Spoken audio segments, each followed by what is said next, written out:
The Lord is leading us, heart dwellers. God bless you all. Today was an interesting day. I definitely had some challenges, and I have to say I don't think I passed the test. Anyway, I want to go ahead and begin where the Lord began with me. He said a lot of souls are now holding their breath since the last two messages.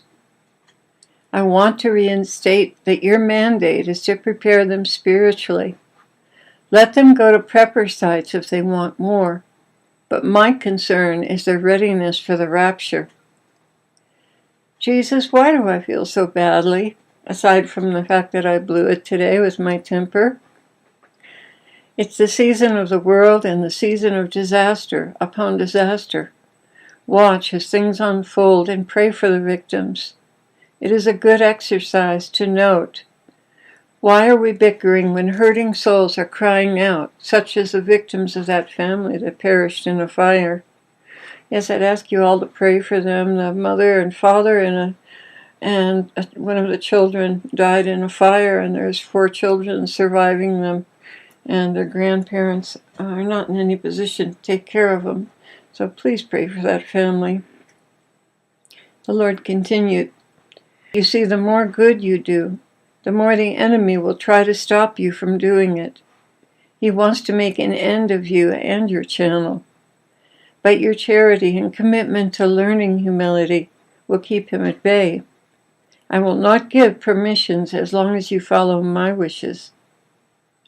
You can expect attitudes and misconceptions from the world, because that's what's trained into people. But those who have matured in me and deeply understand my ways, you will not get that. Rather, you will see them dancing around you to keep you held up so you can continue to do your job, and they don't injure you. They will also make it safe for you to apologize while not lashing out or downgrading you. You have many such subscribers who understand what it's like to receive the blows of the world.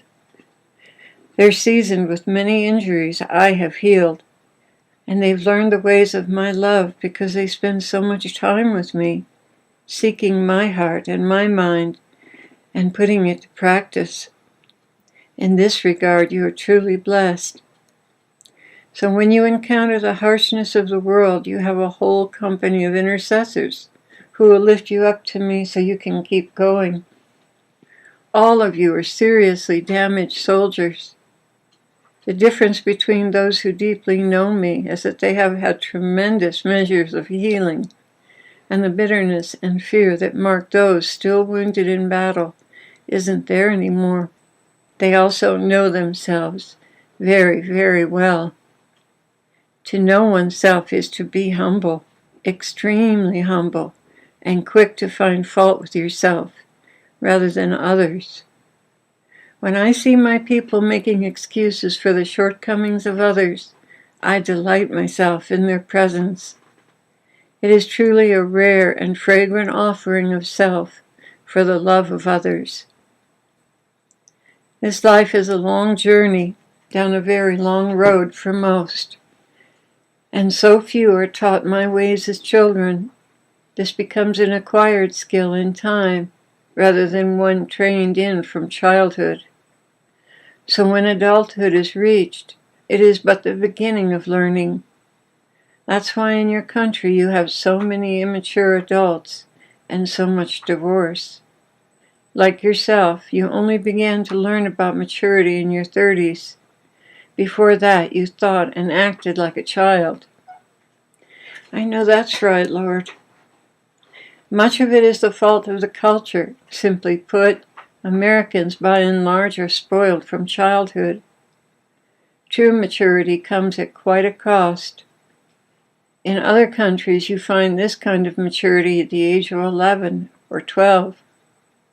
They have already learned many of the really hard lessons of life and have been seasoned in the faith, knowing my character more deeply because they have to rely on me to survive from day to day.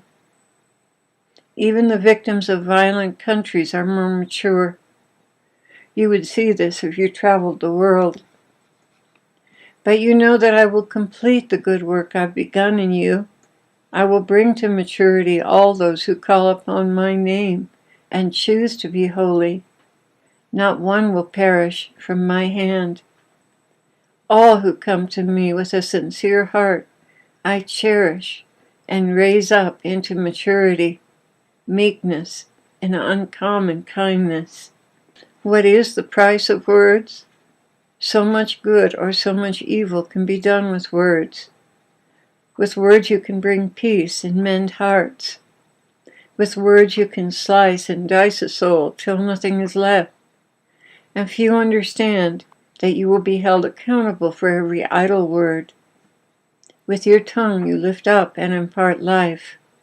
With your tongue you can also injure and destroy. My brides, my cherished ones, please, always choose words of life. Always suppress your desire to answer tit for tat. Don't you know that today your brother may need your encouragement, and tomorrow you may need his? What good does it do to accuse and demean others when you yourself may tomorrow need their support, and through harsh words and attitudes they are no longer there for you? Do you not see the plan of Satan in such things? Do you not see that you are the victim being used to injure others, resulting in your own downfall? Yes, in this world, people treat each other as expendable items. Not so in heaven. In heaven, you're the most precious commodity, made in my very image, eternal and stunningly beautiful, to be honored and loved. But in this world, you are but a doormat to the success of others. You are used and tossed aside after you've been thoroughly despoiled of the joyful life I imparted to you. What am I saying here? Love one another as I have loved you. Cherish and support one another. Never speak harsh words when it can be avoided. Always admonish and lift one another up, even and especially in conflict.